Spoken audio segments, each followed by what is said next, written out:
Guys, welcome to my channel Dishari with Brooklyn. আপনাকে নিয়ে কি কেউ মজা করছে, হাসাহাসি করছে, আপনি কারোর হাসির খোরাক হয়ে যাচ্ছেন? তাহলে আজকের ভিডিওটা আপনার জন্য, কারণ এরপর থেকে কেউ আপনাকে নিয়ে আর কোনো হাসাহাসি করবে না।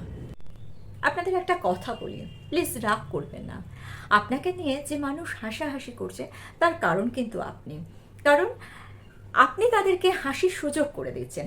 আপনি যদি তাদের সুযোগ না করে দেন তাহলে কারোর স্পর্ধা হবে না, কারোর সাহস হবে না আপনাকে নিয়ে হাসাহাসি করার।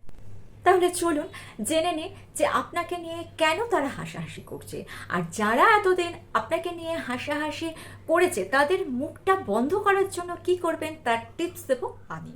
তবে ভিডিওটা শুরু করার আগে বলে দিই, ভিডিওটা ভালো লেগে থাকলে চ্যানেলটাকে সাবস্ক্রাইব করে নিয়ে পাশে থাকা বেল আইকনটা প্রেস করে দিয়ে অল অপশনটা ক্লিক করে দেবেন। তাহলে যখনই নতুন কোনো ভিডিও আপলোড করবো তার নোটিফিকেশন আপনাদের কাছে পৌঁছে যাবে। আর ভিডিওটা যদি ভালো লেগে থাকে অনেক অনেক করে শেয়ার করবেন, তাহলে আপনার মতো যাদের সমস্যা আছে তারাও এই সমস্যা থেকে সমাধানের একটা পথ খুঁজে পাবে। তাহলে চলুন ভিডিওটা শুরু করি। আপনাকে নিয়ে যারা হাসাহাসি করে বা যারা হাসাহাসি করে, একটা প্রথম কারণ হচ্ছে সে বা তারা আপনাকে হিংসা করে। আপনি এমন কিছু কাজ করেছেন যেটা সে করতে পারেনি, তাই সে আপনাকে হিংসা করে। আপনাকে হিংসা করে বলেই সে আপনাকে নিয়ে হাসাহাসি করছে, আরও কিছু মানুষজনকে জড়ো করছে যারা আপনাকে নিয়ে হাসাহাসি করছে। এর কারণ হচ্ছে আপনাকে নিয়ে হাসাহাসি করে সে আপনার কনফিডেন্ট লেভেলটাকে লো করে দিতে চায়। তার উদ্দেশ্য হলো আপনাকে এতটাই ডিপ্রেস করে দেওয়া যে আপনি নিজের উন্নতির কথা না ভেবে শুধু এটাই ভাবেন যে আমাকে নিয়ে ওরা হাসাহাসি করছে। যদি আপনার কনফিডেন্স লো হয়ে যায় তাহলে আপনি নিজের কাজে মন দিতে পারবেন না। আপনি ওই বিষয়টার ওপরই ফোকাস করবেন যে ওরা আমাকে নিয়ে হাসাহাসি করছে, তাহলে আমার কি ফল্ট আছে, এটা নিয়েই আপনি থাকবেন। তাই আপনাকে আরও নিচে নামানোর জন্য, আপনার কেরিয়ারকে, আপনার প্রোগ্রেসকে নষ্ট করে দেওয়ার জন্য তারা আপনাকে নিয়ে হাসাহাসি করছে। আর লক্ষ্য করে দেখবেন যে যারা এই কাজটা করছে তারা কিন্তু আপনার দূরের কেউ নয়, খুব কাছের মানুষ যাদেরকে আপনি খুব প্রিয়জন ভাবেন। তাহলে কি করবেন? এদের থেকে দূরে থাকার চেষ্টা করুন। শুধু হাই হ্যালোর সম্পর্কটুকু রাখুন, বেশি কথা বলবেন না, বেশিক্ষণ সময় এদের সঙ্গে কাটাবেন না। নাম্বার 2, বন্ধুরা একে অপরকে নিয়ে হাসাহাসি করে, মজা করে, এতে কিন্তু কোনো সমস্যা নেই।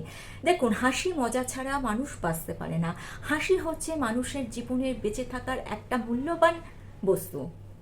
যেখানে একে অপরকে নিয়ে হাসাহাসি করছে, সবাই সবাইকে নিয়ে হাসাহাসি করছে, আপনিও সেখানে যোগ দেন, তাতে কোনো সমস্যা নেই।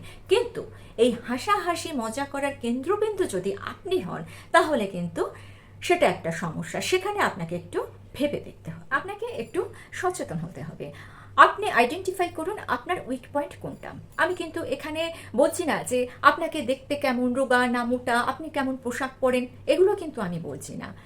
হতে পারে আপনি হয়তো একটু বেশি কথা বলেন, না বুঝেই বলেন, কিংবা আপনি যেসব ওয়ার্ড ইউজ করেন, কিংবা আপনার প্রোনাউন্সিয়েশনে কিছু প্রবলেম আছে, এগুলো হতে পারে। আর এর ফলে মানুষ আপনাকে নিয়ে হাসাহাসি করছে।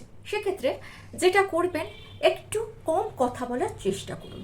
প্রয়োজনের বেশি কথা বলবেন না, আর কারোকে আননেসেসারি উপদেশ দিতে যাবেন না। আর আপনার ওয়ার্ডের ইউজ বা প্রোনাউন্সিয়েশনের যে প্রবলেমটা আছে সেটা যদি থেকে থাকে, সেক্ষেত্রে আপনি একটু ইন্টারনেট ঘাটাঘাটি করুন, একটু পড়াশোনা করুন, দেখবেন সেই সমস্যাটা আপনার ইজিলি চলে যাচ্ছে। এটা কোনো সমস্যাই নয়, একটু নিজেকে শুধরে নিলেই এই ব্যাপারটা ঠিক হয়ে যাবে। নাম্বার 3, লোকে হাসাহাসি করলে, আপনাকে নিয়ে মজা করলে আপনি কখনোই রেগে যাবেন না। যদি রেগে যান সেক্ষেত্রে কিন্তু তাদের উদ্দেশ্যটা সফল হবে, কারণ তাদের উদ্দেশ্যই হচ্ছে আপনাকে রাগানো। আমাদের সমাজে না কিছু মানুষ আছে যারা অন্যের ব্যাপারে নাক গলিয়ে খুব আনন্দ পায়, অন্যকে ইরিটেট করে ভীষণ আনন্দ পায়। এদের ক্ষেত্রে কি করবেন? তাদেরকে বলুন যে আমি বাবা তোমাদের মতো অত চালাক নই, তোমাদের মতো বিদ্বান নই, অত বুদ্ধিমানও নই, আমি খুব সাধারণ মানুষ, ঠিক আছে, আমাকে নিয়ে হাসাহাসি করো। এক্ষেত্রে আপনাকে একটু অপেক্ষা করতে হবে। এইসব মানুষদের সমস্যা কি জানেন তো? এরা নিজেদেরকে খুব চালাক মনে করে, আর যারা নিজেদেরকে খুব চালাক মনে করে তারা ভাবতেই পারে না যে তার থেকে বেশি চালাক কেউ পৃথিবীতে আছে। একটা জিনিস জানবেন, বোকা হওয়া ভালো, কিন্তু বেশি চালাক হওয়া ভালো না। চালাকেরও কিন্তু চালাক আছে। তাই এই সব চালাক মানুষগুলো যারা আপনাকে নিয়ে হাসাহাসি করছে, তারা একদিন না একদিন এমন জায়গায় গিয়ে পড়বে না, তারা আর সেই সমস্যা থেকে বেরিয়ে আসতে পারবে না। অতি চালাকের গলায় দড়ি বলে একটা কথা আছে, কথাটা কিন্তু মিথ্যে নয়। এই সব চালাক মানুষগুলো এমন সমস্যায় পড়ে যে সেই সমস্যা থেকে আর বেরিয়ে আসতে পারে না। আপনি সেই দিনের অপেক্ষা করুন, সেই দিনটা যখন আসবে তখন আপনি মনে মনে হাসবেন আর তারা জ্বলবে, নিজেদের জ্বালায় নিজেরা জ্বলে পুড়ে মরবে। নাম্বার 4, সবার কথা কানে তুলবেন না। কিছু মানুষ আছে অযথা জ্ঞান দেয়, প্রয়োজন নেই জ্ঞান দিয়ে যাচ্ছে। তাদের কথা এক কান দিয়ে ঢোকাবেন আর এক কান দিয়ে বার করে দেবেন।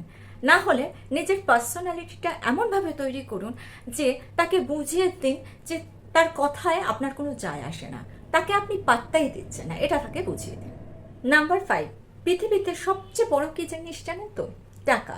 কথাটা শুনতে খারাপ লাগলেও এটা একেবারে সত্যি কথা। আপনি চিন্তা করে বলুন তো যে পৃথিবীর 99% কাজ কিন্তু টাকা দিয়ে করা যায়, আর যার টাকা আছে তার কাছে কিন্তু সম্মানও খুব সহজে চলে আসে। তাহলে কি করতে হবে? নিজের কেরিয়ারটার ব্যাপারে সচেতন হন, নিজের কেরিয়ারটাকে স্ট্রং করুন। কে হাসছে, কে মজা করছে, এগুলো না নিয়ে মাথা ঘামিয়ে নিজের কেরিয়ারটাকে তৈরি করুন। নিজের কেরিয়ারটা যদি ঠিকঠাক তৈরি করতে পারেন, সমাজে যদি মাথা উঁচু করে দাঁড়াতে পারেন, তাহলে দেখবেন যারা এতদিন হাসাহাসি করেছে তারা আপনার সঙ্গে বন্ধুত্ব করার জন্য একেবারে ছটফট করছে। টাকা থাকলে আর সম্মান থাকলে না, সমাজে বন্ধু আত্মীয় স্বজন খুব সহজে পাওয়া যায়। তবে সেক্ষেত্রে আপনাকে চিনতে হবে কে আপনার বন্ধু আর কে আপনার শত্রু। নিজের কেরিয়ারটাকে স্ট্রং করতে করতে আপনি এমন কিছু অভিজ্ঞতার মধ্যে দিয়ে যাবেন যে আপনার কাছে তখন খুব সহজ হয়ে যাবে মানুষকে চেনা। আশা করছি এটা হবে। আর তখন আপনি চিনতে পারবেন যে কে আপনার আসল বন্ধু। তাহলে 5টা ইম্পর্টেন্ট পয়েন্ট বলে দিলাম, এগুলো মেনটেন করুন, দেখবেন আশা করছি আপনাদের সমস্যার সমাধান হবে। আর ভিডিওটা যদি ভালো লেগে থাকে ছোট্ট করে লাইক করে দিয়ে চ্যানেলটা সাবস্ক্রাইব করে নিয়ে পাশে থাকা বেল আইকনটা প্রেস করে দিয়ে অল অপশনটা ক্লিক করে দেবেন, তাহলে যখনই নতুন ভিডিও আপলোড করবো তার নোটিফিকেশন আপনাদের কাছে পৌঁছে। আজকে তাহলে এই পর্যন্ত, টাটা, থ্যাঙ্কস ফর ওয়াচিং।